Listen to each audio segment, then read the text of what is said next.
Do you ever hold your breath when the main character in the movie goes down to see if it's possible?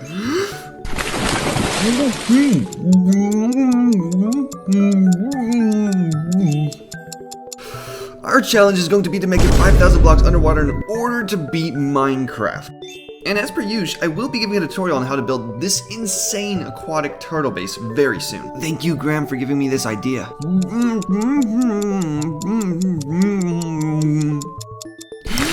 When I do end up streaming the channel. The channel? The challenge. Wow, how the heck am I gonna go 5,000 blocks? I mean, thank you guys so much for the 5,000 subs and making the Mikester community what it is, but sheesh, that's a long distance even just walking. But seriously, thank you guys so much. You guys are absolutely amazing, and with that, let's go ahead and display the materials for this build I'll be showing you how to make today. Which might be a little off, but that's because today's video is a little different.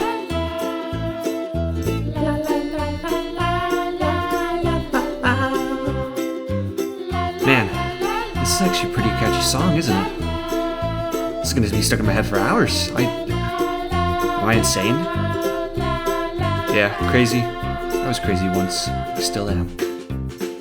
But yeah, there's the materials. And I forgot to say, but you're watching now. And this is the tutorial if you want to build this entire turtle block by block. I'm just going up layer by layer right now so you guys can pause and copy. But I'm also going to have a world download for this and a schematic link in the description below. So if you guys want to use mods like Matica or World Edit to copy and paste the schematic, that will be available to you as well. But with this little segment done, I'm going to go ahead and do my different approach, which isn't instructing you to build block by block, but instead teaching you just how to build. I hope you guys enjoy.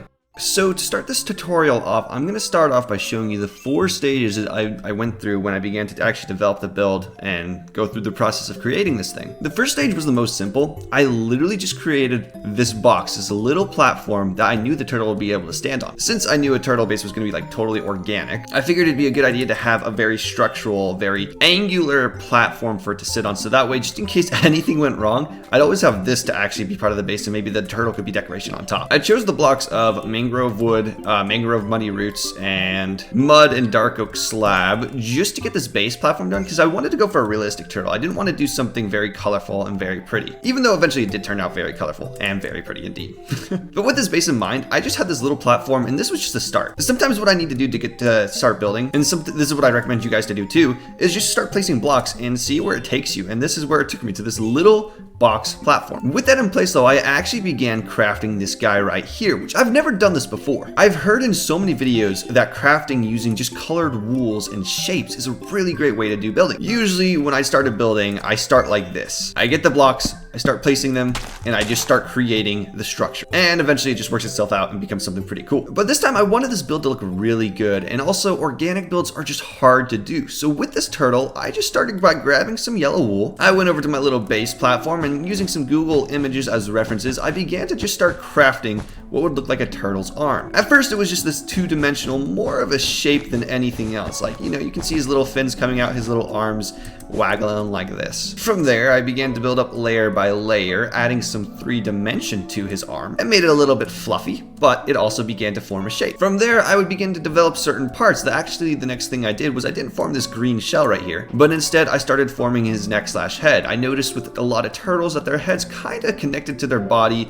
in a very smooth fashion like this right here. So I crafted his head. I added these little eyes just because I wanted some life to the build. And from there, I took this lime wool, because this was going to be the underneath of his body, and I began to just kind of like outline this very circular shape where I built up layer by layer. I started with this bottom one, I would build up a little outwards, I'd make some random shapes, add some random blocks here and there just to make this shape more, I guess, ununiform, just because it's a very organic build. Using Google reference images, I did a lot of tweaking and changing, and what I ultimately ended up doing too is because I work a lot with World Edit. So if you look at this build, you can see that it's perfectly symmetrical on either side. And that's because once I had one side finished, I wanted to go ahead and just duplicate it onto this other side, so that was perfect using World Edit and some flip commands. But as you can see, the turtle was starting to turn out great. I added the shell, I added this back over here with his little tail sticking out and his feet going down below, and just a lot of tweaking and building. I just wanted to create this cartoonized character shape of a turtle. And there he was, looking all cute,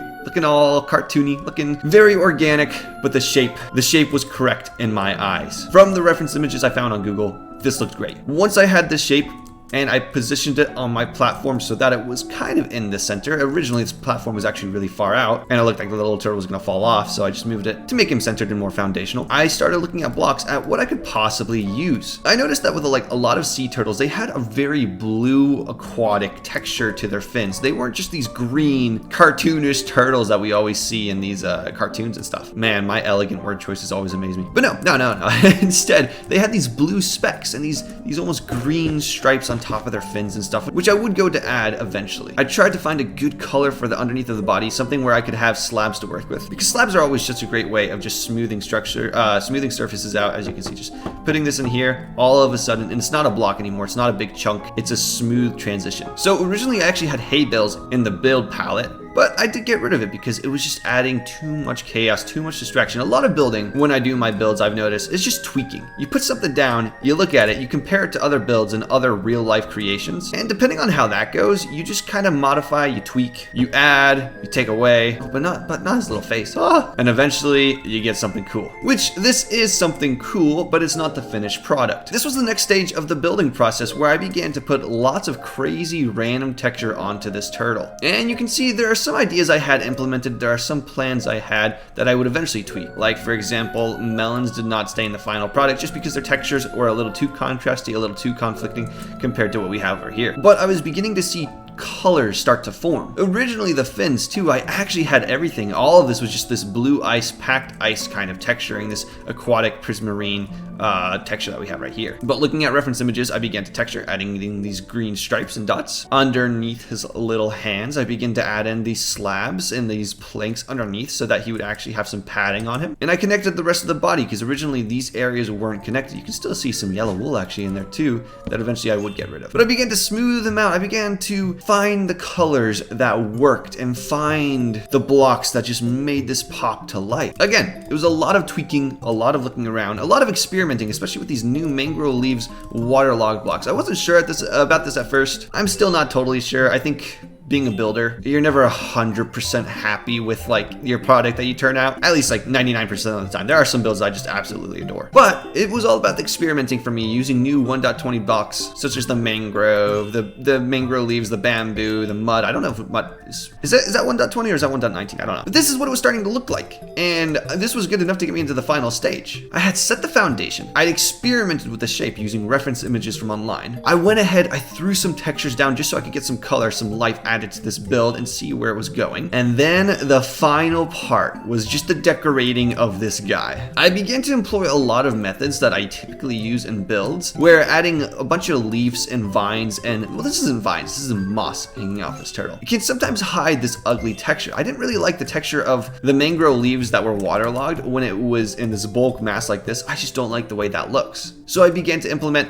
mossy carpets in some areas to add some dimension, some leaves on top. I added some bushes, what are these called? Azalea bushes on top of these moss blocks in order to add even more dimension and more character to them. I put in these big drip leaves on certain areas, moss blocks, to add a little bit of color, a little bit of flavor. And I simplified the color palette, like I said earlier, from the watermelons to match just more muted green color so that nothing was too visually overwhelming. I began to smooth out the shape using slabs so that his paws, they didn't look like this, but instead they were smooth little pads, because a turtle just in and of itself is a very smooth looking creature. I added character by adding this one little seaweed that almost looks like a little bit of hair going over the turtle's head. I played with the base and I added prismarine and bushes all around and a doorway, and I began to build an interior, which I'll show you guys in just a second. But as you can see, it was a stage of things where I went from a base, just placing blocks down, to an organic structure to get the shape down, to messing around with color palettes, to finishing this final product. And when it was all said and done, I still had some things that I really wanted to tweak and change, but nothing is ever going to be perfection. So I was pretty happy with the way this turned out,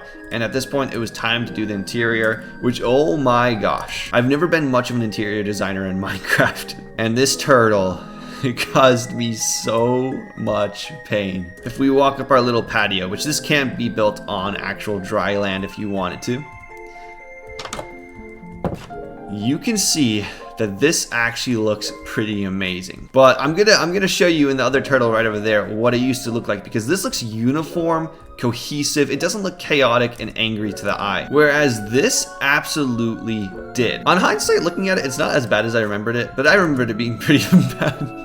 I mean, I did after all have nightmares about this, so. And I just realized I had my brightness on moody. Apologies. There we go. That's what it looked like. So I think the biggest nightmare aspect of this all was just the shape of it. Since it's an organic build, you don't have flat walls to work with. Everything's just kind of jumbled, lying around in this body, this shell of a turtle, this home. So what I began to do is I began to incorporate a lot of, I broke some blocks, I added some prismarine, I added some upside down prismarine stairs to get rid of this rough texture of the mangrove waterlogged leaves. Breaking up that texture just added some finality to my mind, as I guess it's a good way to put it. But it just made it so that the whole ceiling wasn't an eyesore. I added in these bamboo and sort of birch archways to create almost a support structure is one of the reasons, but it also kind of looked like a ribcage, which I thought was kind of cool. And the way it's been done, I feel like I've done it in such a way that's not a grotesque ribcage, but instead a very bright and happy one. I added the structure of an actual walkway going around this room using the trapdoors, and then some cyan carpet on top so that the textures wouldn't be too overwhelming. I did want to keep some of the texturing just because I think it fits the aquatic build of this theme very, very well. From there, I began to sort of sectionalize or create certain parts of this base that were standalone parts. What I mean is I used these spruce trap doors to create an almost wall on just either side, and from there I added in chest a bunch of barrels so that we could have a storage section to store all our materials, because this would be a base, a survival base. Even though there's diamonds in the walls, this was still a survival base. I just have no life and I love to use diamonds as decorational blocks on my builds. So I sectionalized this off. I can run over here to this other side where I sectionalized this off this very pink